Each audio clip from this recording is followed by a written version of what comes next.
J'étais en travail depuis 24 heures, mais mes beaux-parents ont refusé, à 8 reprises, de signer le formulaire de consentement pour la césarienne, me laissant pour partir en voyage. À leur retour à l'hôpital, la seule phrase du médecin a laissé mon mari stupéfait. J'étais en travail depuis 24 heures et la famille de mon mari avait refusé à 8 reprises de signer les formulaires d'autorisation et de responsabilité financière pour ma césarienne d'urgence. Au moment où j'ai été emmenée en salle d'opération, ils ont éteint leur téléphone et sont partis en vacances. Quand ils sont finalement revenus à l'hôpital quelques jours plus tard, le médecin a dit quelque chose à mon mari qui l'a laissé paralysé de choc. Pendant que sa femme oscillait entre la vie et la mort dans la salle d'accouchement, mon mari et ma belle-mère sans cœur avaient pris un vol pour Cabo-San Lucas. Ne voulant pas payer la franchise d'assurance de 5 000 $ pour me sauver la vie. Dans les profondeurs du désespoir absolu, je suis morte pour renaître de mes cendres. Je suis revenue plus forte qu'un phénix. Tout cela grâce à ma puissante tante. Un acte de naissance sans le nom du père, une révélation publique fracassante et une manœuvre juridique magistrale ont laissé le traître les mains vides. Le prix qu'ils ont payé serait-il assez élevé? La douleur atroce me faisait perdre toute sensation dans les jambes.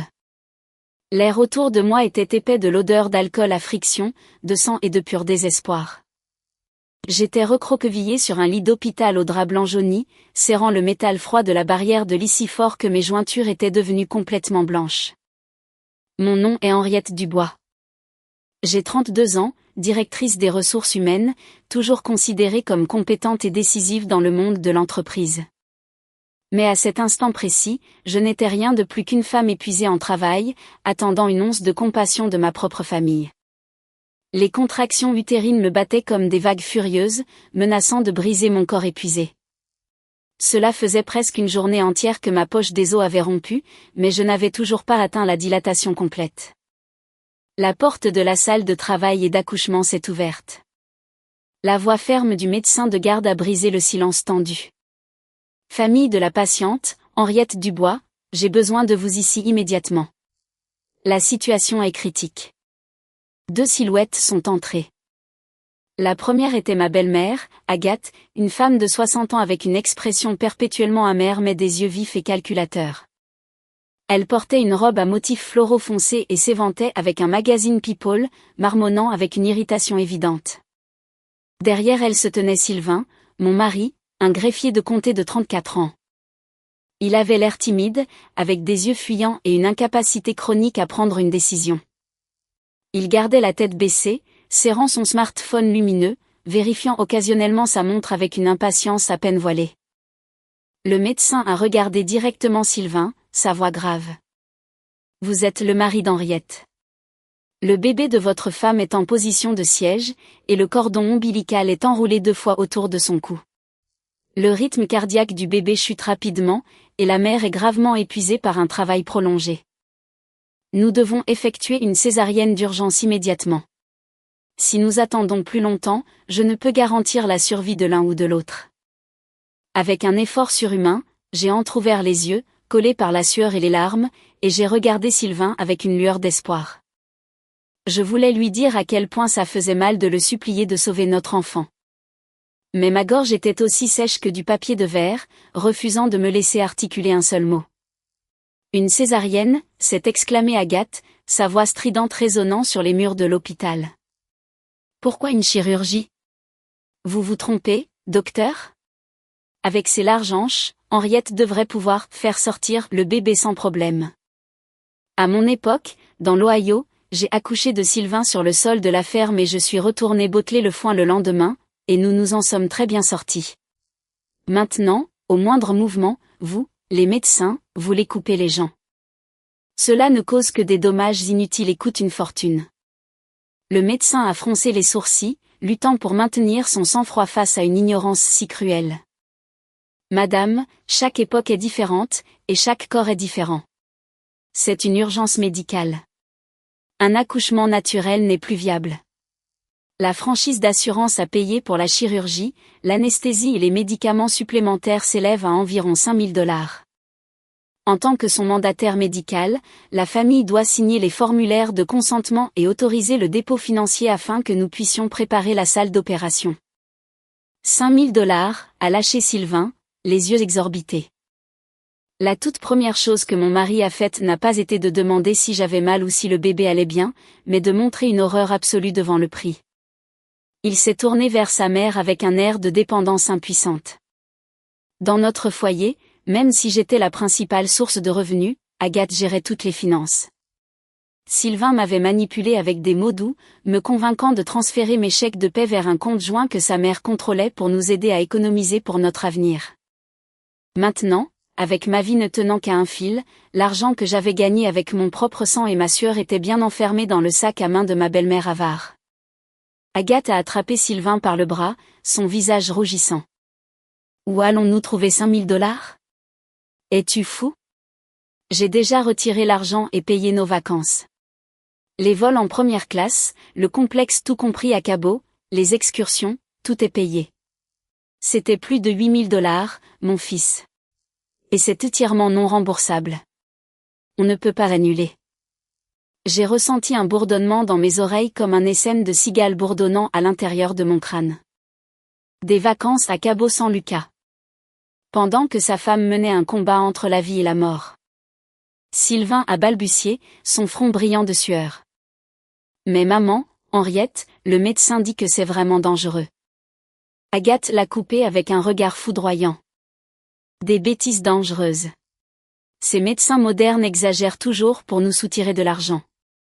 Je parie qu'elle fait juste semblant d'avoir si mal pour qu'il l'assomme et qu'elle n'ait pas à gérer les contractions.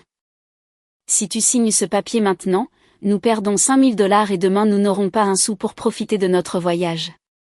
Ta sœur Brianna nous attend déjà dans le parking pour nous emmener à l'aéroport. Chaque mot que cette femme prononçait était comme un couteau émoussé et rouillé plongeant dans ma poitrine. Ma vie et la vie de mon enfant à naître valaient moins pour eux qu'une luxueuse vacance à la plage. Je me suis souvenu des nuits interminables passées à faire des heures supplémentaires, épuisées jusqu'à la moelle. Les fois où j'avais sauté le déjeuner ou m'étais refusé un nouveau manteau d'hiver juste pour remettre mes économies à Sylvain. Il s'est avéré qu'ils avaient utilisé mon argent durement gagné pour planifier une escapade somptueuse, me laissant abandonner dans cette pièce stérile. Sylvain s'est figé un instant. Un bref conflit a traversé son visage lâche, mais finalement sa dépendance pathétique envers sa mère et sa propre avidité ont submergé sa conscience de mari et de père. Il s'est approché de mon lit, incapable de me regarder dans les yeux, et a murmuré, « Henriette, tiens bon encore un peu. » D'accord. Maman dit qu'un accouchement naturel est de toute façon meilleur pour le développement cérébral du bébé. En plus, nous n'avons vraiment pas les liquidités en ce moment, et la banque est fermée. Pousse juste un peu plus fort. Nous avons quelque chose de vraiment important à faire. Rassemblant la toute dernière once de mes forces, j'ai attrapé le tissu de sa chemise en flanelle, ma voix se brisant en un cri désespéré. Où vas-tu, Sylvain ? Vas-tu nous laisser ici mourir ? Où est mon argent ? Donne-moi mon argent pour l'opération. Sylvain a arraché sa chemise de ma prise avec une froideur glaçante. Que veux-tu dire, ton argent ? Dans notre famille, l'argent appartient à tout le monde. Allez, essaie juste de pousser et arrête d'être si dramatique. Maman et Brianna attendent. Sur ce, il a tourné les talons et a suivi sa mère vers la porte. Agathe s'est même retournée pour lancer un dernier commentaire venimeux au médecin. Doc, laissez-la accoucher seule. Personne ne signe rien, et nous ne payons pas un sou. N'essayez pas de nous arnaquer. Nous partons. Nous avons un vol à prendre. Attendez, Sylvain. Agathe. Mon cri désespéré a rebondi sur les 4 murs blancs et froids, ne revenant que pour briser mon âme. Le médecin et les infirmières ont regardé leur dos s'éloigner avec un mélange de pure incrédulité et de rage bouillonnante. Personne ne pouvait imaginer qu'un mari et une belle-mère puissent être aussi exceptionnellement ignobles. La lourde porte s'est refermée.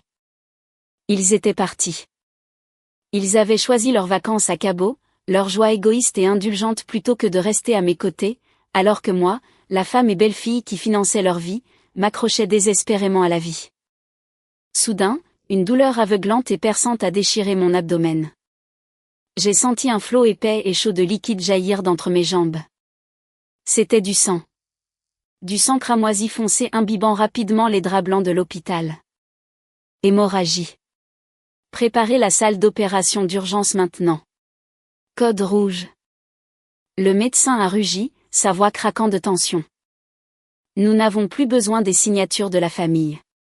Les protocoles de Mala s'appliquent. Sauver la vie de la patiente est notre priorité légale. Le cliquetis frénétique des roues de la civière, les alarmes perçantes et incessantes des moniteurs, les lumières fluorescentes du plafond défilant en un flou. Sur cette fragile ligne de crête entre la vie et la mort, alors que l'obscurité commençait à engloutir ma conscience, l'image finale gravée dans mon cerveau n'était pas le sourire imaginé de mon bébé à naître, mais le dos froid et s'éloignant de l'homme pour qui j'avais sacrifié ma jeunesse. Mes larmes se sont mélangées à ma sueur. La haine a saisi chaque cellule de mon corps, brûlant bien plus fort que l'agonie physique. Si je mourais, je jurais que je deviendrais un poltergeist pour les hanter jusqu'à la folie. Et si je vivais, je jurais à tout Dieu qui écouterait que je leur ferais payer 1000 fois l'enfer qu'ils me faisaient vivre. L'obscurité, une obscurité épaisse et glaciale m'a enveloppée. J'ai senti mon corps flotter sans poids dans un vide indéfini jusqu'à ce qu'une douleur aiguë et lancinante dans mon bas-ventre me ramène violemment à la dure réalité. J'ai forcé mes yeux à s'ouvrir, bien que mes paupières semblaient collées avec du plomb. La lumière blanche aveuglante du plafond me brûlait les rétines. Le bip rythmique, d'une lenteur agonisante, du moniteur cardiaque ressemblait à un compte à rebours vers la fin. J'étais dans une salle de réveil ou peut-être en soins intensifs. Je ne savais pas. Je ne pouvais voir que des rangées de lits séparés par des rideaux. J'entendais les gémissements étouffés d'autres femmes et les pleurs lointains de nouveau-nés réclamant du lait. Mais l'espace à côté de mon lit était complètement vide. La chaise de visiteur en vinyle bleu était inoccupée et froide. Une jeune infirmière, remarquant mes mouvements agités, s'est précipitée pour ajuster ma perfusion. Elle m'a regardé avec un mélange déchirant de pitié et de compassion. J'ai bougé mes lèvres sèches et gercées, murmurant la question dont je connaissais déjà la réponse tragique. Infirmière. Mon mari, ma belle-mère, où sont-ils ? L'infirmière a soupiré profondément, ayant l'air de ne pas pouvoir supporter de dire la vérité. S'il vous plaît, restez immobile, ma chère. Ne faites pas de mouvements brusques ou vous déchirerez vos points de suture. Nous venons de faire naître votre bébé par césarienne d'urgence. Elle est en néonatologie en ce moment en raison de son faible poids à la naissance et d'une asphyxie périnatale. Quant à votre famille, je les ai vus quitter le hall de l'hôpital avec des valises. Le médecin traitant a essayé de les arrêter pour faire signer les décharges financières, mais qu'ont-ils dit ? Des larmes chaudes ont jailli et ont coulé sur mes tempes. Ils ont dit qu'ils n'avaient pas l'argent et qu'ils allaient rater leur vol pour le Mexique. Ils ont éteint leur téléphone portable. L'administration de l'hôpital a dû traiter votre cas comme une urgence humanitaire pour vous sauver, vous et le bébé, laissant la facture médicale massive en suspens. Mais votre état est toujours incroyablement critique. Votre utérus ne se contracte pas correctement et vous continuez à avoir des hémorragies internes. Si nous n'avons pas un membre de la famille qui peut autoriser l'utilisation de médicaments hémoïques expérimentaux plus puissants ou consentir à une intervention chirurgicale supplémentaire. L'infirmière s'est coupée, se détournant pour cacher une grimace de pure résignation. J'étais là, complètement seul dans l'univers, un froid profond et creux s'infiltrant dans mes os, non pas de l'air conditionné de l'hôpital, mais de la réalité glaciale de la cruauté humaine. Alors, ils étaient vraiment partis. Sylvain et Agathe avaient choisi leur escapade tropicale. Leurs photos Instagram et leur cocktail de crevettes plutôt que de rester à mes côtés, alors que moi, l'épouse et belle-fille qui finançait leur vie, m'accrochais désespérément à la vie. Dans le délire provoqué par une perte de sang massive. Des souvenirs défilaient dans mon esprit comme un film au ralenti. Je me suis souvenu de l'Henriette d'autrefois. Une femme énergique et ambitieuse, diplômée avec mention, avec un brillant avenir professionnel devant elle. J'étais tombée amoureuse de Sylvain à cause de son comportement docile et facile à vivre, ignorant complètement les avertissements de mes amis qu'il était un fils à maman sans colonne vertébrale. Je me suis souvenu des nuits à travailler jusqu'à 22 heures, l'estomac vide, juste pour gagner un bonus de vacances de l'argent que, dès qu'il arrivait sur mon compte, Sylvain me suppliait avec une douce manipulation.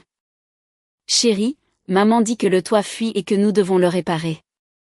Mon amour, maman dit qu'il est plus intelligent de mettre nos économies sur son compte à haut rendement pour des raisons fiscales, juste pour s'assurer que nos futurs enfants aient un filet de sécurité. Et comme une folle, je l'avais cru. J'avais tout donné à cette famille parasite. Et qu'avais-je reçu en retour? L'abandon le plus grotesque quand j'en avais le plus besoin. 8 000 $ pour des vacances dépensées sans y penser à 2 fois. Mais 5 000 $ pour me sauver la vie. C'était un prix trop élevé. À leurs yeux, je n'étais pas humaine. J'étais juste un distributeur automatique, une domestique glorifiée dont la vie n'avait aucune valeur. Maman, ça fait tellement mal, ai-je sangloté. Mais personne ne m'a entendu. La douleur dans mon abdomen a redoublé de vengeance. Le sang coulait à nouveau. J'ai senti ma force vitale s'échapper de moi sur les serviettes de matelas. Pour la première fois de ma vie, j'étais terrifiée. Terrifiée de mourir. Non pas pour moi-même, mais pour ma fille. Elle venait de naître. Elle n'avait même pas ressenti la chaleur de ma poitrine. Si je mourais, qui la protégerait de ce marécage toxique de famille? Comment grandirait-elle avec un père lâche et une grand-mère narcissique et impitoyable? Non, je ne pouvais pas mourir. Je devais vivre. Je devais vivre pour obtenir une justice biblique absolue pour nous deux. Dans ce moment fugace, un éclair a frappé ma conscience défaillante. Un nom que je n'avais pas osé mentionner depuis des années à cause des insécurités de mon mari. Tante Viviane, la sœur cadette de ma mère, une magnate de l'immobilier impitoyable et extrêmement prospère basée à Manhattan, célèbre pour sa volonté de faire et son sens aigu des affaires glaciales. Le jour de mon mariage, elle était venue de New York, avait jeté un coup d'œil à Sylvain et Agathe, et m'avait dit sans embâge, « Si tu épouses ce garçon, le jour où il te brisera, ne viens pas pleurer sur ma veste Chanel. » Un homme qui se cache derrière la jupe de sa mère avec des yeux fuyants comme ceux d'un rat acculé ne peut être digne de confiance. À cause de ces mots durs et des plaintes venimeuses constantes d'Agathe selon lesquelles ma tante était une élitiste arrogante de la côte, j'avais lentement laissé ma relation avec Viviane s'estomper. J'avais eu peur de la décevoir, peur qu'elle ne se moque de mes terribles choix de vie. Mais à ce moment-là, elle était ma seule bouée de sauvetage. Je me suis mordu la lèvre inférieure jusqu'au sang pour repousser le sommeil narcotique lourd qui essayait de m'engloutir. D'une main tremblante, j'ai attrapé le téléphone portable que l'infirmière avait placé sur la table de chevet. L'écran s'est allumé. 10% de batterie. J'ai fait défiler frénétiquement mes contacts. Mon pouce s'est arrêté sur tante Viviane. NYC. Je tremblais. Allait-elle répondre? Serait-elle encore en colère contre moi? Ou serait-elle trop occupée à conclure une affaire de gratte-ciel de plusieurs millions de dollars? La tonalité de l'appel a semblé une éternité. Mon cœur battait la chamade. S'il te plaît, tante Vive, s'il te plaît, réponds. Oui, Henriette. Sa voix familière, autoritaire, légèrement rauque a résonné à travers le haut-parleur. En l'entendant, le barrage a cédé. Toute l'agonie et la terreur refoulée se sont déversées en un hurlement faible mais déchirant. Tante Vive, ai-je sangloté. Tante Vive, s'il te plaît, sauve-moi. S'il te plaît, sauve-moi. Il y a eu une fraction de seconde de silence total sur la ligne. Quand elle a parlé à nouveau, sa voix avait changé urgente, tranchante comme un rasoir, mais teintée d'une profonde alarme. Henriette, où es-tu? Pourquoi as-tu cette voix? Que s'est-il passé? Je suis à l'hôpital. J'ai eu le bébé. Césarienne d'urgence. J'ai une hémorragie. Sylvain et Agathe. Ils sont partis en vacances à Cabo. Tante Vive, ils m'ont laissé ici mourir parce qu'ils ne voulaient pas payer la franchise. J'ai tellement peur. S'il te plaît, sauve-moi. J'ai haleté, chaque syllabe épuisant mon oxygène qui diminuait rapidement. J'ai entendu le fracas explosif de verre brisé à l'autre bout, suivi du raclement violent d'une lourde chaise. Que le diable les emporte, a rugi ma tante. Une fureur primale que je pouvais pratiquement visualiser à travers le téléphone. Ces ordures absolues. Écoute-moi, Henriette. Écoute-moi très attentivement. N'abandonne pas. Je t'interdis expressément de mourir. Ta vie appartient à la lignée de la famille Dubois. Elle n'est pas destinée à être piétinée par des racailles de caravane. Je loue un jet privé de Teterboro dans 20 minutes. J'aurai mon équipe au téléphone avec le directeur de l'hôpital avant même de décoller.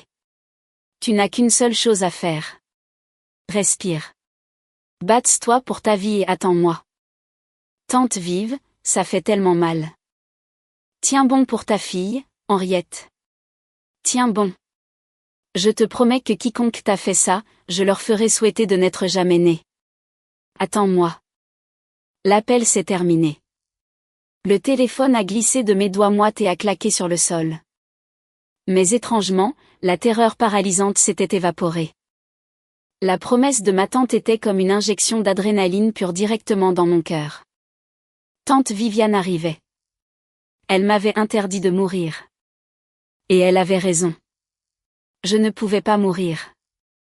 J'ai fermé les yeux et me suis entièrement concentré sur la régulation de ma respiration, comme elle l'avait commandé. Sous l'agonie physique, une flamme sombre et magnifique de haine s'est allumée. Amuse-toi bien, Sylvain.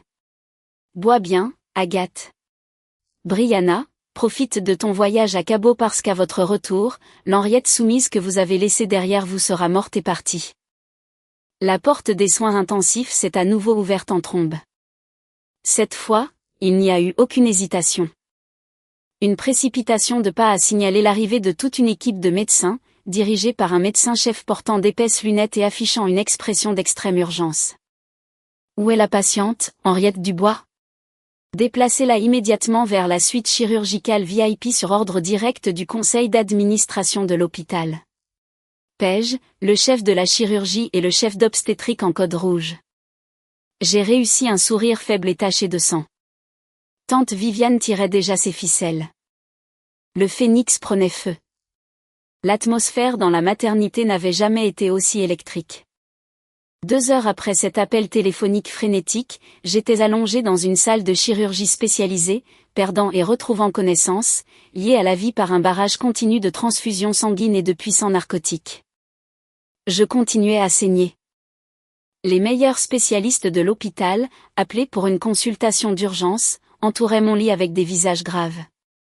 Ils attendaient un mandataire médical définitif, quelqu'un ayant l'autorité légale et financière pour signer la décharge que mes beaux-parents leur avaient jetée à la figure. Soudain, un immense brouhaha dans le couloir a noyé le bourdonnement rythmique de l'équipement médical. Les doubles portes ne se sont pas seulement ouvertes. Elles ont été poussées avec une explosion d'autorité écrasante. En tête de charge se trouvait l'administrateur de l'hôpital, un homme habituellement inaccessible au public, maintenant pratiquement en train de s'incliner en montrant le chemin. Juste derrière lui marchait une femme d'une 50aine d'années qui rayonnait d'une élégance et d'un pouvoir terrifiant qui ont aspiré l'air de la pièce. Ma tante Viviane portait un tailleur pantalon blanc immaculé et parfaitement coupé, ses talons aiguilles frappant le sol en linoléum comme des coups de feu. Son visage était parfaitement maquillé, mais cela ne pouvait cacher l'anxiété brute en dessous. Derrière des lunettes de soleil de créateur, ses yeux brillaient d'un mélange mortel de chagrin et de colère. 2 hommes massifs en costume sombre la flanquaient. Sa sécurité personnelle portait des mallettes en cuir. La salle d'opération entière est devenue silencieuse. « Où est ma nièce, Henriette Dubois ?» a exigé ma tante. Elle n'a pas crié, mais sa voix possédait une clarté sonore et retentissante qui faisait vibrer la pièce. Le chirurgien-chef s'est avancé, essuyant nerveusement la sueur de son front. « Madame Dubois est juste ici. Son état est critique et instable. Elle souffre d'une atonie utérine complète. Son utérus refuse de se contracter après la césarienne, provoquant une hémorragie massive et incessante. Nous avons administré la dose maximale de coagulant sans aucun succès. Pour l'instant, il ne reste qu'une seule option chirurgicale pour lui sauver la vie. » Le chirurgien a hésité, observant la silhouette imposante de ma tante. « Crachez-le, docteur. » Quelle option, a-t-elle claqué, ses jointures devenant blanches alors qu'elle serrait son sac Birkin. Nous devons pratiquer une hystérectomie partielle ou totale immédiatement. Si nous ne le faisons pas, elle va mourir d'hémorragie en moins de 30 minutes. mais son mari a quitté les lieux, et nous n'avons personne pour consentir légalement à la procédure. Avant même qu'il ne puisse finir sa phrase, ma tante a arraché le presse-papier et un stylo des mains d'une infirmière terrifiée. Elle a signé son nom avec des traits agressifs. Je consens. Je suis sa tante de sang, et j'affirme la tutelle légale en tant que sa mandataire médicale en vertu des droits familiaux d'urgence. Lui sauver la vie est la seule chose qui compte. L'argent n'est pas un problème. Vous utiliserez les meilleurs anesthésistes, l'équipement le plus avancé et les meilleurs chirurgiens de cet état. Si un seul cheveu de la tête de ma nièce est blessé, je m'assurerai personnellement que cet hôpital soit poursuivi jusqu'à la Roche-Mère. Elle s'est retournée et a pointé un doigt manucuré vers l'un de ses gardes du corps. Allez au service de facturation tout de suite. Mettez un acompte de 50 000 $ sur ma carte noire. S'il y a un solde, payez-le en totalité. Et j'exige qu'Henriette soit transférée à la suite de récupération privée du Pantouse dès qu'elle sortira de la chirurgie. Je veux qu'elle soit dans la pièce la plus propre et la plus calme que cet établissement puisse offrir. Ce chiffre de 50 000 $, lancé avec une telle désinvolture féroce, contrastait de manière brutale et nauséabonde avec les misérables 5 000 $ que Sylvain et Agathe avaient thésaurisés pour leur Margarita. Ils m'ont emmené en chirurgie immédiatement sous la lourde couverture suffocante de l'anesthésie générale. Je me sentais suspendu entre deux univers. D'un côté, un abîme béant et sans fin. De l'autre, la poigne de fer chaleureuse de ma tante me tirant en arrière. Un morceau de mon propre corps, l'espace le plus sacré qu'une femme possède. Le berceau même qui avait nourri ma petite fille pendant 9 mois était en train d'être retiré chirurgicalement de moi. La douleur n'était pas seulement physique. Elle a marqué mon âme de l'agonie brûlante d'une perte irréversible. Quand je me suis enfin réveillée, le premier parfum qui a frappé mes narines n'était pas la forte odeur d'eau de javel industrielle, mais l'arôme apaisant et subtil de lavande biologique.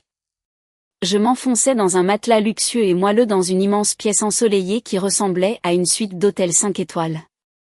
Il y avait une télévision à écran plat montée au mur, un canapé en cuir moelleux et un énorme vase en cristal débordant de lys frais. Alors que je me déplaçais, une forte et violente traction dans mon bas-ventre m'a rappelé que ce n'était pas un rêve. « Tu es réveillée, ma chérie ?» Tante Viviane était élégamment assise sur le canapé en cuir, feuilletant mon épais dossier médical. L'épuisement de son vol transcontinental était évident dans les fines rides autour de sa bouche, mais ses yeux me regardaient avec un océan d'amour féroce. Elle s'est approchée et a doucement écarté une mèche de cheveux humides de mon front. « Tante Vive » ai-je craqué, de nouvelles larmes débordant. Je suis vivante. Bien sûr que tu es vivante, et tu vas le rester, a-t-elle dit, forçant un sourire serré et rassurant. Ta fille est vivante aussi. Je l'ai nommée Aurore pour l'instant sur les fiches de l'hôpital, juste comme un substitut. Un nouveau départ, n'est-ce pas? Elle est toujours en néonatologie, mais les pédiatres m'assurent que c'est une battante. Elle te ressemble exactement. Savoir que ma petite fille était en sécurité m'a enlevé un poids énorme de la poitrine. Mais ensuite, l'expression de Viviane s'est assombrie. Elle s'est assise sur le bord du lit et a pris mes 2 mains dans les siennes. Henriette, je dois te dire quelque chose. Pour arrêter l'hémorragie et te sauver la vie, les chirurgiens ont dû t'enlever l'utérus. Tu ne pourras plus porter d'enfant. Les mots m'ont frappé comme un train de marchandises. De l'eau glacée a inondé mes veines. Une hystérectomie. À 32 ans, j'avais définitivement perdu la capacité d'être à nouveau mère. Mon corps était brisé, incomplet. Une vague suffocante de chagrin m'a submergée. Et tout était de leur faute. Tout cela à cause de la cruauté écœurante et de la mesquinerie de la famille de Sylvain. S'ils avaient simplement autorisé la césarienne quelques heures plus tôt, s'ils avaient simplement payé l'argent, cela n'aurait jamais dégénéré à ce point. Pourquoi, ai-je crié à travers des sanglots violents. Pourquoi ont-ils été si méchants avec moi, tante Vive? Que ai-je fait pour mériter cela? Ma tante s'est penchée et m'a serré fort dans ses bras, laissant mes larmes gâcher le revers en soie de sa veste de créateur. Tu n'as rien fait de mal, ma douce fille. Ton seul crime a été d'épouser le mauvais homme. D'épouser une famille de vautours. Mais écoute-moi, Henriette. Elle s'est reculée et a fixé ses yeux perçants dans les miens avec une détermination absolue et terrifiante. Ce qui est perdu est perdu. Tu as peut-être perdu ton utérus, mais tu n'as pas perdu ta vie. Et tu n'as certainement pas perdu ta dignité. À partir d'aujourd'hui, j'ai racheté ta vie au bord de la mort. Et personne, tu m'entends? Personne ne te marchera plus jamais dessus. Elle s'est levée, sa posture rigide d'autorité. J'ai déjà mes détectives privés sur eux. Ils s'amusent comme des fous à télécharger des selfies de plage depuis Cabo. Bien. Qu'ils profitent de leur dernière journée. Elle a fouillé dans son sac, en a sorti un tout nouvel iPhone et l'a placé dans ma main. Mes avocats d'entreprise rédigent déjà les documents juridiques. Ton seul travail en ce moment est de guérir. Mange les meilleurs aliments, dors, et lève-toi comme la reine absolue que tu es. Tu dois être belle, forte et intouchable pour que lorsque cette racaille reviendra enfin en ville, tu puisses les regarder de haut comme les insectes insignifiants qu'ils sont. J'ai regardé ma tante, puis l'incision bandée sur mon abdomen. La douleur physique irradiait toujours à travers moi. Mais au plus profond de mon cœur, l'Henriette faible et soumise avait été excisée en même temps que mon utérus. Une nouvelle femme se réveillait. Oui, un phénix renaissant de ses cendres. Je vivrais, non seulement pour moi et ma petite Aurore, mais pour montrer à ces parasites misérables à quel point le prix de la trahison pouvait être catastrophique. Il y eut un léger coup à la porte, et une infirmière entra discrètement, portant un plateau en argent. Son attitude profondément respectueuse, presque révérencieuse, contrastait fortement avec le traitement dédaigneux que j'avais reçu aux urgences chaotiques. « Excusez-moi, madame. J'ai juste besoin de vérifier vos pansements. Madame Dubois, voudriez-vous un bouillon d'os biologique ou peut-être un consommé protéiné spécialisé?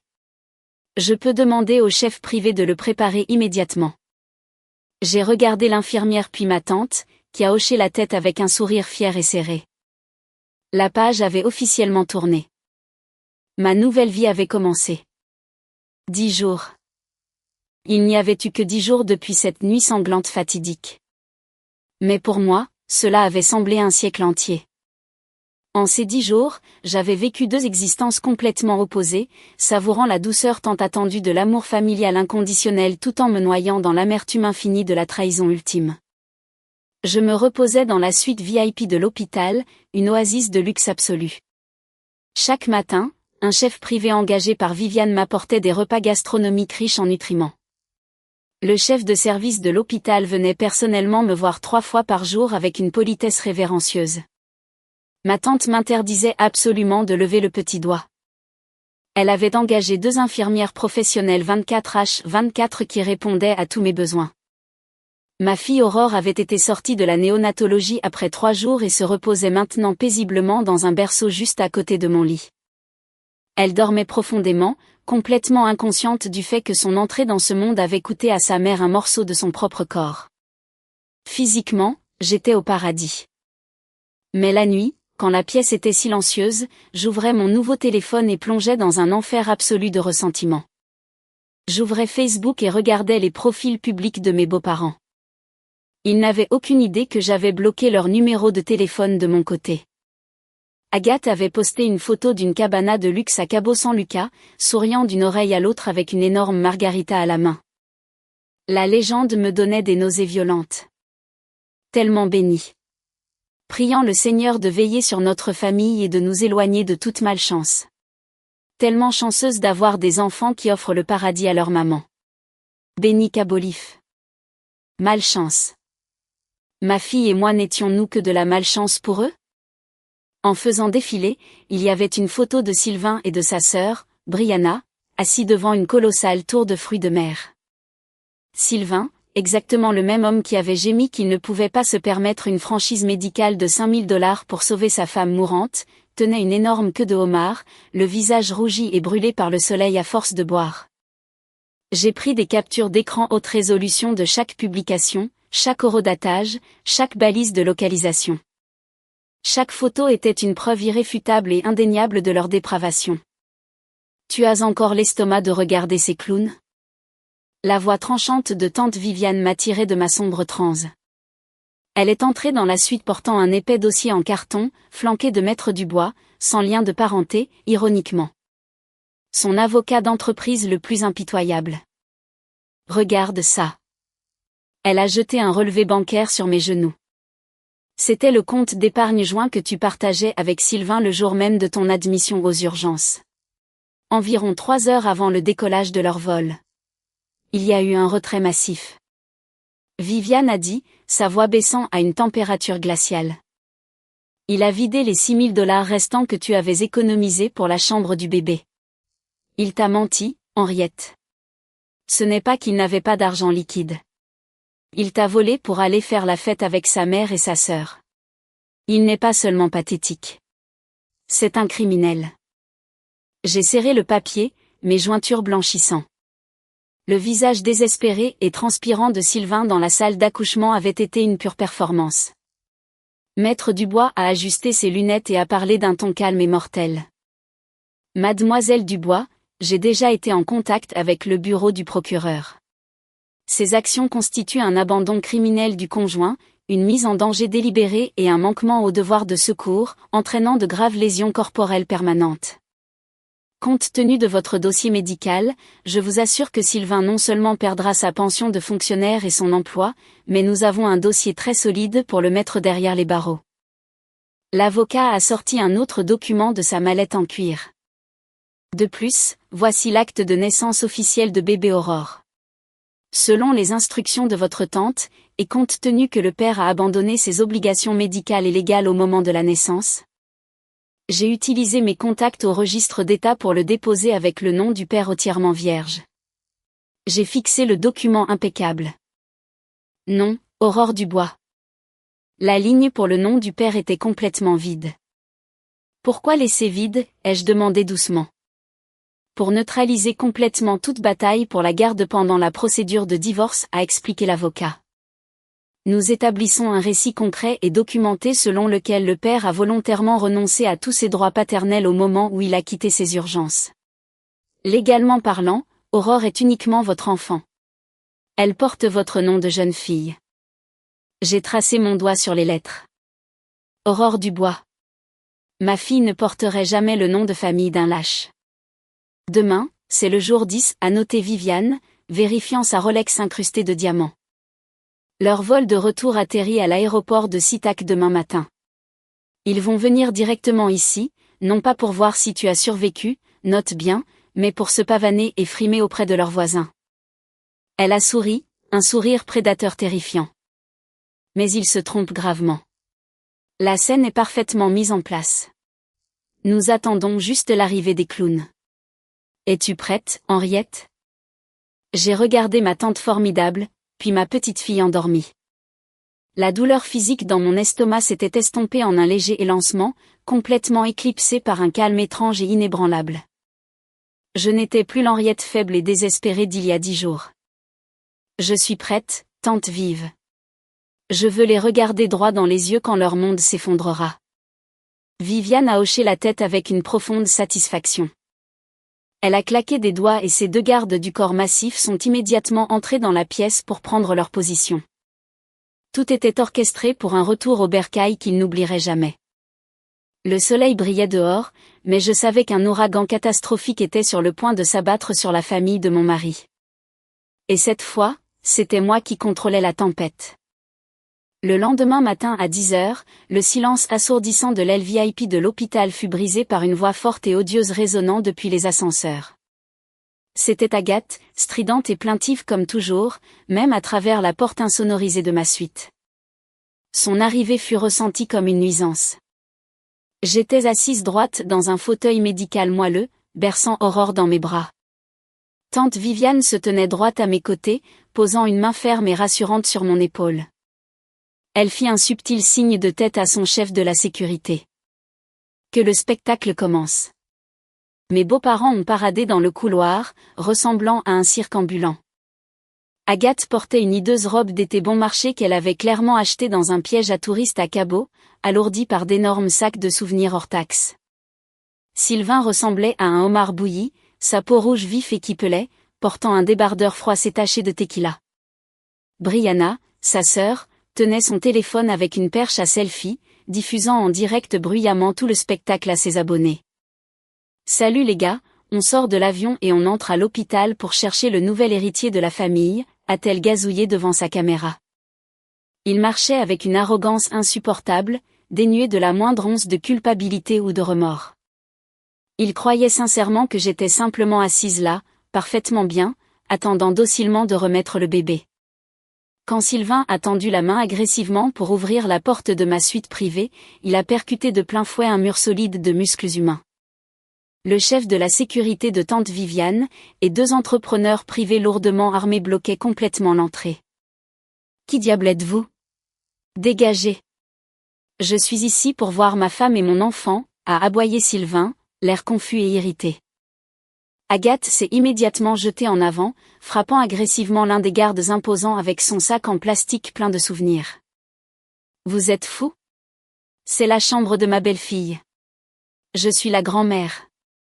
Laissez-nous entrer. » Le chef de la sécurité n'a pas bronché. Il a juste offert un sourire froid et moqueur. « Je suis désolé, madame, mais il n'y a pas de belle-fille ni de petit-fils à vous dans cette suite. C'est une zone VIP restreinte. Reculez. » L'agitation a immédiatement attiré l'attention des infirmières et des visiteurs du couloir. Agathe, réalisant qu'elle avait un public, a instinctivement eu recours à sa tactique préférée, jouer les victimes. Elle s'est jetée dramatiquement sur le sol recouvert de moquettes, hurlant de toutes ses forces. « Oh mon Dieu, regardez ça! Regardez cette femme méchante et égoïste.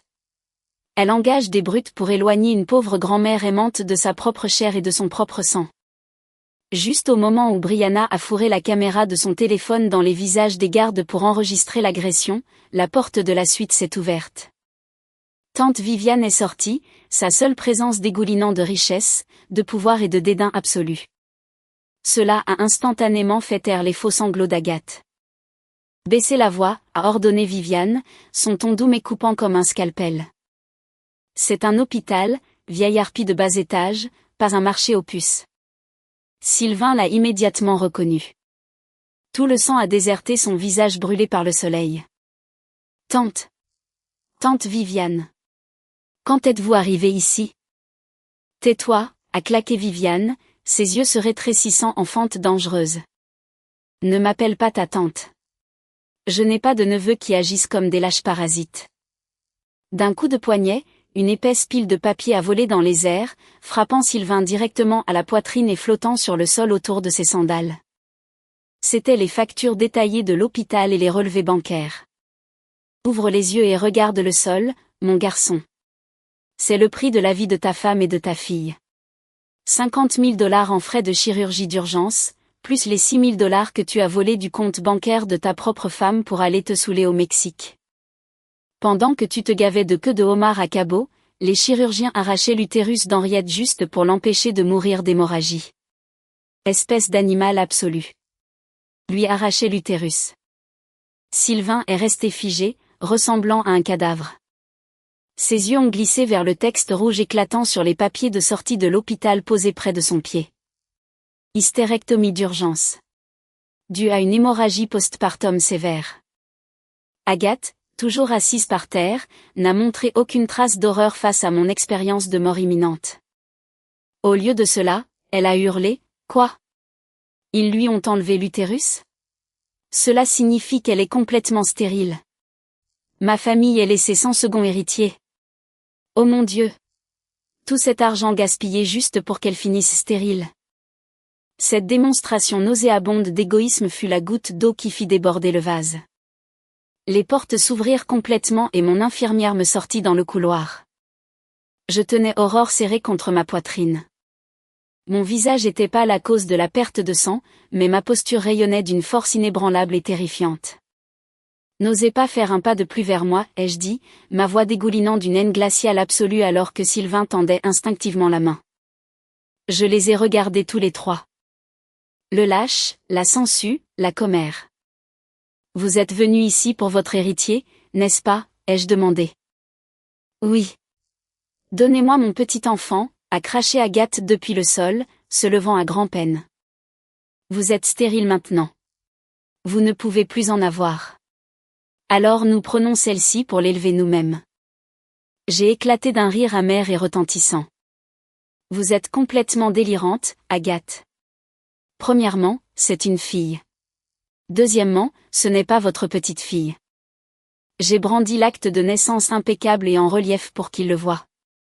Son nom est Aurore Dubois. Elle porte mon nom de famille. Légalement et moralement, son père est listé comme inconnu. Elle n'a pas de père.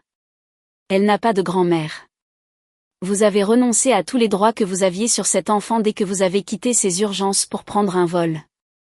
Comment osez-vous, a hurlé Agathe, son visage se tordant de rage. J'ose, ai-je répondu calmement. Et je vous informe également que mon équipe juridique a officiellement déposé une demande de divorce pour faute, de garde exclusive et une action civile massive contre vous, Sylvain, pour vol qualifié, fraude financière et négligence médicale extrême. Je vous suggère fortement de commencer à vendre vos biens pour couvrir les frais de justice car nous allons vous saigner à blanc. J'ai tourné la tête vers l'imposant chef de la sécurité. Veuillez retirer ces ordures des lieux. Elles contaminent l'air que ma fille respire. Les gardes du corps n'ont pas hésité. Ils ont attrapé Sylvain par le col de sa chemise et ont physiquement poussé Agathe et Brianna vers les ascenseurs sans la moindre douceur. Les cris désespérés et pathétiques de Sylvain, Henriette, attendez, s'il vous plaît, ont été complètement étouffés lorsque les lourdes portes coupe-feu se sont refermées derrière eux. J'ai baissé les yeux et j'ai embrassé le front de mon bébé. C'est fini, ma douce fille. Il n'y a plus que toi et moi maintenant. Tante Viviane a claqué lentement des mains, un air de fierté immense sur le visage. Bravo, Henriette. Une performance absolument impeccable. Maintenant, préparons-nous pour le grand final. Assurons-nous que le monde entier voit exactement quels monstres ils sont. L'humiliation brutale dans l'aile VIP ne suffisait pas à les dissuader. Avec l'audace éhontée qui définissait leur misérable existence, Agathe, Sylvain et Brianna sont allés directement dans le grand hall principal de l'hôpital et ont décidé de faire un spectacle public. Agathe s'est jetée sur le sol poli du hall, hurlant de toutes ses forces que sa riche belle-fille élitiste l'abusait et kidnappait illégalement sa petite-fille nouveau-née. Brianna, soutenant pleinement cette folie, diffusait en direct tout le scandale à des milliers de spectateurs sur TikTok et Instagram, suppliant ses abonnés de partager cette injustice massive et d'exposer la mère bébé toxique. Une grande foule de visiteurs, d'infirmières et de patients a commencé à former un cercle autour d'eux. Certaines personnes, ignorantes du contexte, ont même commencé à murmurer avec sympathie pour la vieille femme en pleurs. Mais tante Viviane, observant tout ce pathétique spectacle depuis le balcon vitré du 2e étage, a juste souri de son sourire mortel et prédateur. Elle a sorti son téléphone et a fait un seul signe de tête à son contractuel informatique privé qui se tenait à proximité. Que tout l'hôpital et tout Internet voient exactement qui est cette famille exemplaire. En quelques secondes, les écrans d'information numérique massifs du hall principal, qui affichaient habituellement des plans de l'hôpital et des conseils de santé, ont planté. Au même instant, la société de relations publiques de Viviane a utilisé une connexion dérobée pour pirater les hashtags tendances du direct de Brianna, envoyant une notification de masse à tous les principaux journaux locaux et pages de potins de la ville. Révélant la vérité sur le mari qui s'est enfui à Cabo pendant que sa femme saignait à mort. Le grand écran du hall s'est soudainement allumé, supplantant la boucle de l'hôpital. Il s'agissait d'une séquence vidéo haute définition de la caméra de sécurité du couloir des urgences, 10 jours auparavant. L'audio était parfaitement clair. Il me montrait me tordant dans une agonie inimaginable sur la civière. Il montrait Agathe criant vicieusement au visage du médecin, refusant explicitement de signer la décharge financière. Il montrait Sylvain arrachant violemment sa main de ma poigne désespérée, tournant le dos à sa femme mourante, et s'en allant. La foule dans le hall est devenue complètement silencieuse. L'écran s'est divisé en deux. Sur le côté gauche, la séquence me montrait en soins intensifs chirurgie, entouré de médecins affolés couverts de sang, avec un horodatage clair dans le coin, patiente critique, hystérectomie d'urgence.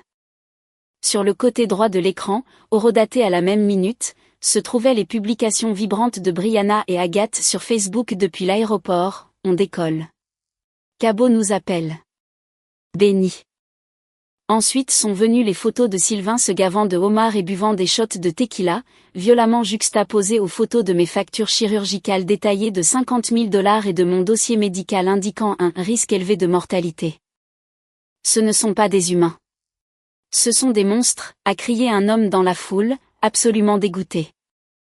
L'opinion publique dans le hall a basculé avec la vitesse et la violence d'un ouragan de catégorie 5. Les mêmes personnes qui chuchotaient avec sympathie quelques secondes auparavant regardaient maintenant Agathe et Sylvain avec une révulsion profonde et viscérale. Les faux sanglots d'Agathe se sont brusquement arrêtés. Elle est restée figée au sol, fixant les écrans massifs, son visage prenant une teinte grisâtre maladive. Sylvain, transpirant abondamment, a paniqué.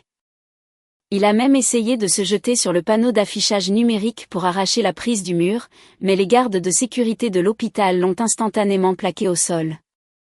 En plein milieu du chaos, le téléphone de Sylvain a commencé à vibrer agressivement dans sa poche. C'était son superviseur du bureau du greffier du comté. Le hall étant soudainement silencieux, la voix furieuse qui s'échappait du haut-parleur du téléphone était audible pour la première rangée de la foule. Sylvain, qu'est-ce que c'est que ce scandale, bon sang? Les chaînes d'information locales appellent mon bureau. Vous êtes partout sur Internet en ce moment, traînant le nom de cette agence du comté dans la boue. Un fonctionnaire avec ce genre de faillite morale écœurante. Vous êtes officiellement renvoyé. Avec effet immédiat. Ne vous donnez même pas la peine de venir vider votre bureau. Le téléphone a glissé des mains tremblantes de Sylvain, se brisant contre le sol en carreaux durs. Pas de femme, pas de fille, pas de dignité, et maintenant complètement sans emploi. De son perchoir sur le balcon, tante Viviane a observé l'anéantissement total de ses ennemis avec une satisfaction totale. Le karma est une belle chose, a-t-elle murmuré. La foule en colère s'est refermée sur les trois. Des dizaines de téléphones portables enregistrant leur disgrâce. Foutez le camp d'ici, espèce d'ordure. Dégoûtante à d'ordure. L'immense pression et la terreur publique pure étaient trop fortes pour l'ego fragile d'Agathe. Ses yeux ont roulé en arrière, et elle s'est effondrée complètement inconsciente sur le sol. Sylvain et Brianna, en pleurs et paniqués, ont dû littéralement traîner le corps inerte de leur mère à travers les portes coulissantes du hall de l'hôpital, complètement sous une pluie incessante de huées et d'insultes. Ce fut une sortie pathétique et misérable qui contrastait fortement avec l'arrogance pleine d'assurance avec laquelle ils étaient entrés 20 minutes auparavant. J'ai regardé toute la séquence depuis un iPad en toute sécurité dans ma suite. Je n'ai ressenti aucune joie. Je n'ai ressenti aucune exaltation. J'ai juste ressenti un vaste vide retentissant. La gifle brutale de la condamnation publique était 1000 fois plus douloureuse que n'importe quelle punition physique. Ils avaient enfin goûté ce que cela faisait d'être complètement abandonnés et méprisés par le monde. Exactement le même sentiment que j'avais enduré, seul, dans cette salle d'urgence. Un mois plus tard, complètement sortis de l'hôpital et en phase de guérison physique, nous nous sommes rencontrés dans un immeuble de grande hauteur du centre-ville pour notre médiation de divorce finale, ordonnée par le tribunal. Sylvain n'était que l'ombre de lui-même. Il avait perdu au moins 7 kilos. Sa peau était blafarde et sombre, des cernes sous les yeux. Agathe et Brianna étaient assises derrière lui, ressemblant à deux fantômes hantés et misérables. Mon avocat, Maître Dubois, a présenté nos conditions intransigeantes, un divorce pour faute, 100% de la garde légale et physique pour moi, et un règlement financier stupéfiant pour les dommages compensatoires, la détresse émotionnelle et la restitution médicale. Sylvain a regardé de l'autre côté de la table en acajou poli et a pratiquement supplié. « Henriette, s'il te plaît, ne sois pas si impitoyable. J'ai fait une terrible erreur. Je suis tellement incroyablement désolé. Juste. Donne-moi une autre chance d'être un père pour Aurore. » Tais-toi, l'ai-je interrompu, ma voix possédant une froideur métallique glaçante qui m'a même surprise. Tu as définitivement perdu le droit même de prononcer le nom de ma fille le jour où tu as volé le fond de sa chambre pour partir en vacances à la plage. Maître Dubois a ensuite présenté le coup de grâce. Il a glissé une pile de relevés bancaires assignés à comparaître sur la table. Ces documents prouvent qu'exactement 3 jours avant l'hospitalisation de Madame Dubois, vous, Sylvain, avait frauduleusement viré 15 000 $ de votre compte d'épargne conjugale joint sur le compte courant personnel de votre sœur, Brianna, sous le libellé « Remboursement de prêt », un prêt qui, selon votre historique financier, n'a jamais existé. C'est une manœuvre illégale classique pour cacher des biens matrimoniaux avant une séparation anticipée. La somme totale qu'ils étaient légalement contraints de payer était astronomique, le remboursement immédiat des fonds volés, le total des frais médicaux à la charge du patient, et la pénalité civile massive pour dommages physiques et psychologiques permanents. Cela s'élevait à près de 150 000 $. Où diable sommes-nous censés trouver ce genre d'argent? Vous essayez de nous ruiner, a hurlé Agathe, sa voix se brisant de panique. Ça me semble être un problème personnel, ai-je dit, la fixant sans ciller dans ses yeux terrifiés. Je me suis tournée vers mon ex-mari, Sylvain. Vous avez deux choix distincts. Soit vous signez ce décret de divorce, renoncez à tous vos droits paternels, assumez la dette financière, et sortez d'ici sans rien, soit nous ignorons la médiation. Je remets ces documents de fraude par virement directement au procureur, et vous vous préparez à passer les 5 prochaines années dans un pénitencier fédéral. La salle de médiation est tombée dans un silence de mort, suffocant. Sylvain, complètement vaincu et brisé, savait qu'il n'y avait aucune échappatoire. Derrière moi se tenait la puissance financière illimitée et l'équipe juridique impitoyable de ma tante Viviane. « Je vais signer », a-t-il murmuré, enfouissant son visage dans ses mains. « Vous êtes fou? Nous allons perdre la maison. Nous allons tout perdre, a hurlé Brianna. Et que voulez-vous que je fasse? Aller en prison, a explosé Sylvain, criant à sa famille pour la toute première fois de sa misérable vie. C'est entièrement de votre faute. La vôtre, maman, avec vos exigences ridicules et votre mesquinerie, et la vôtre, Brianna, pour m'avoir encouragée. J'ai perdu toute ma vie à cause de vous deux. Mais sa rébellion pathétique et tardive ne signifiait absolument rien maintenant. Il a pris le stylo coûteux et a signé les papiers, scellant officiellement sa propre ruine financière et personnelle. Alors que nous sortions de l'immeuble du cabinet d'avocats pour nous retrouver sur le trottoir animé de la ville, la tragédie finale a frappé. Agathe, assimilant pleinement la réalité catastrophique d'une dette de 150 000 $ et la destruction absolue de la vie de son garçon en or, a soudainement serré sa poitrine. Son visage est devenu d'une horrible couleur violette. Elle s'est effondrée sur le trottoir en béton, son corps étant secoué de violentes convulsions. Un AVC massif. Mon avocat a jeté un coup d'œil à la scène chaotique. Il semble que le choc ait été trop fort pour son système nerveux. C'est le prix qu'elle doit payer.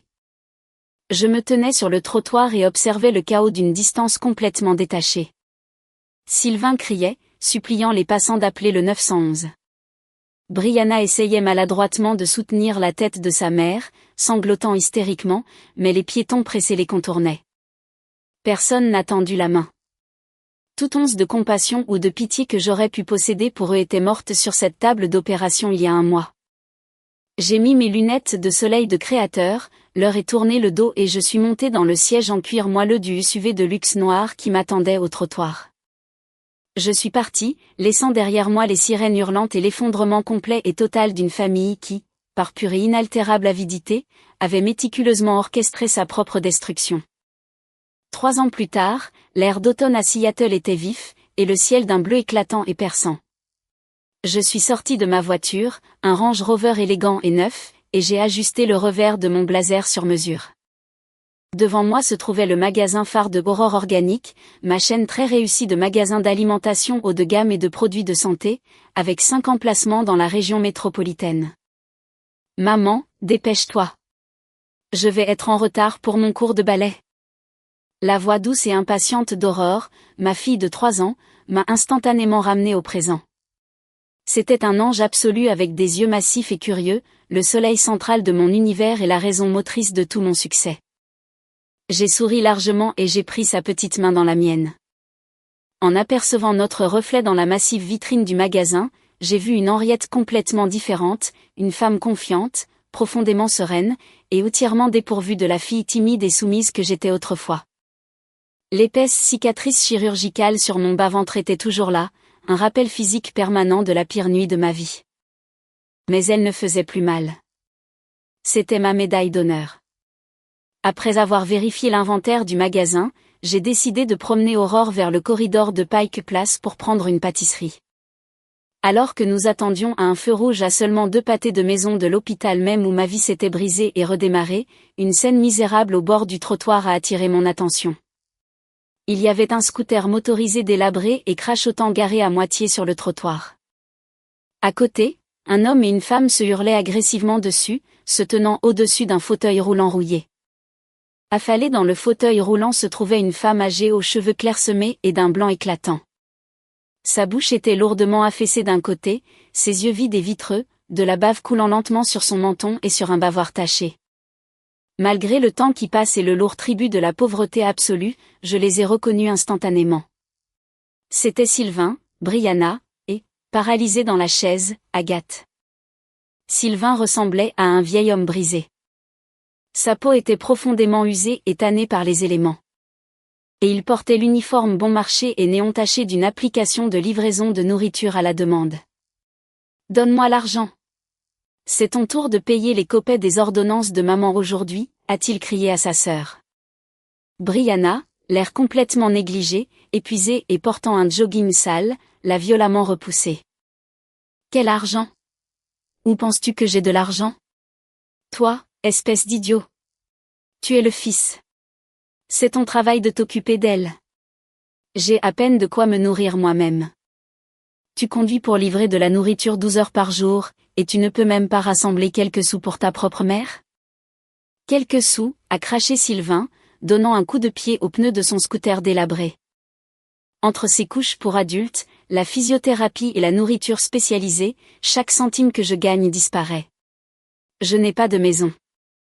Je n'ai pas de femme. Je vis dans un studio moisi. Tu as tout dépensé et maintenant tu essaies de te laver les mains d'elle. Ils se sont lancés des insultes venimeuses avec une haine à glacer le sang, ignorant complètement le spectacle public qu'ils provoquaient. Et pendant ce temps, leur mère restait piégée dans son propre corps, les regardant impuissante, des larmes silencieuses coulant sur ses joues fortement ridées et paralysées. La bénédiction divine qu'Agathe avait si arrogamment priée à Cabo-San-Lucas s'était transformée en une malédiction suffocante, un fardeau que ses propres enfants se renvoyaient maintenant violemment. Sylvain, l'ancien fonctionnaire aisé, était maintenant relégué à un travail éreintant et mal payé, complètement exilé socialement après que son infamie virale l'ait rendu totalement indésirable et inemployable dans le monde de l'entreprise. Le feu piétonnier est resté obstinément rouge. À cet instant précis, Sylvain a tourné la tête pour regarder la circulation. Nos yeux se sont croisés. Le temps a semblé s'arrêter complètement.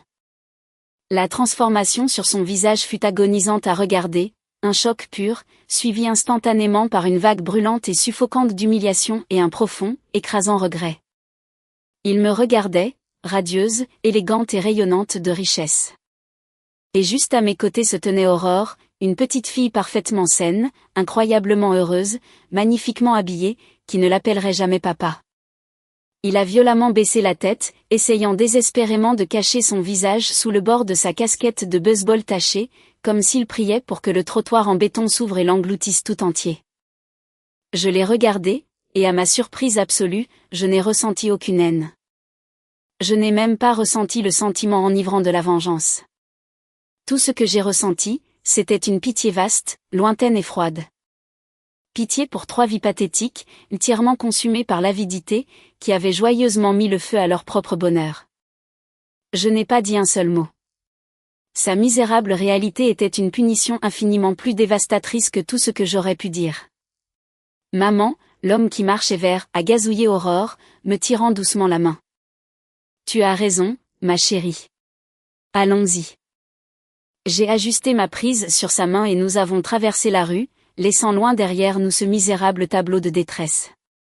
La vie trépidante de la ville les a absorbés en arrière-plan.